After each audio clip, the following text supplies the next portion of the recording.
मराठीमध्ये आपलं स्वागत आहे। आपण आता आहोत सोमेश्वर नगर येथे कालच संत सोपनकाका महाराज यांच्या पालखीचं आगमन पुरंदर तालुक्यातून बारामती तालुक्यामध्ये झालं। पहिला मुक्काम असतो तो निंबूत येथे असतो आणि आज दुसरा मुक्काम बारामती तालुक्यातील सोमेश्वर सहकारी साखर कारखान्यावरती आज दुसरा मुक्काम असतो। आणि आता आपण ज्या ठिकाणी आहोत ते मुसा ठाकरे महाविद्यालयाचं हे जे ग्राउंड आहे, या ग्राउंडवरती दरवर्षीप्रमाणे या ठिकाणी संत सोपनकाका महाराज यांच्या पालखीचे पहिले रिंगण घेतले जातं आणि या रिंगणासाठी संपूर्ण तयारी आता झालेली आहे।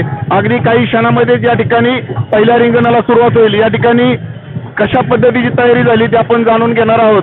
वडगाव निंबाळकर अंकित करंजेपूल पोलीस स्टेशनचे पोलीस उपनिरीक्षक राहुल साबळे आहेत आपल्यासोबत। साहेब नमस्कार।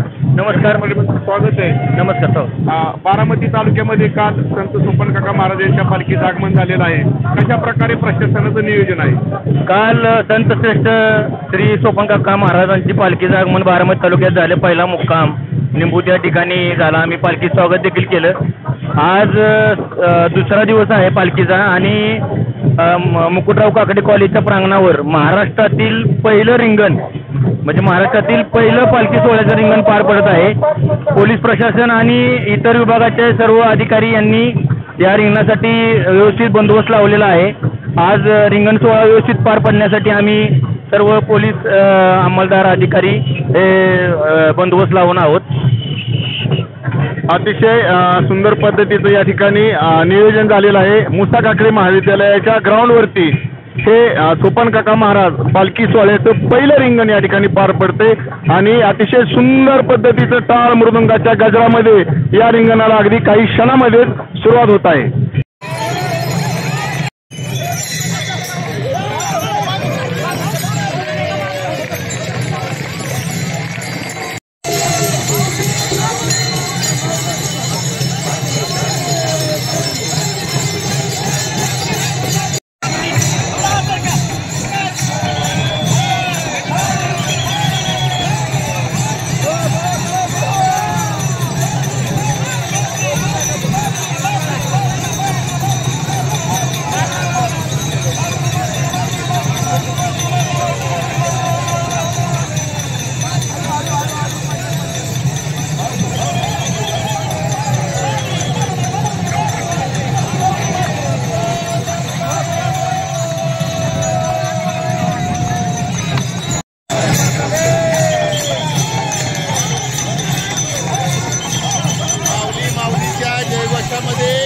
संत सोपनकाका महाराज यांच्या पालखीचे पहिले रिंगण सोमेश्वर नगर येथे पार पडते अतिशय उत्साहाच्या वातावरणामध्ये।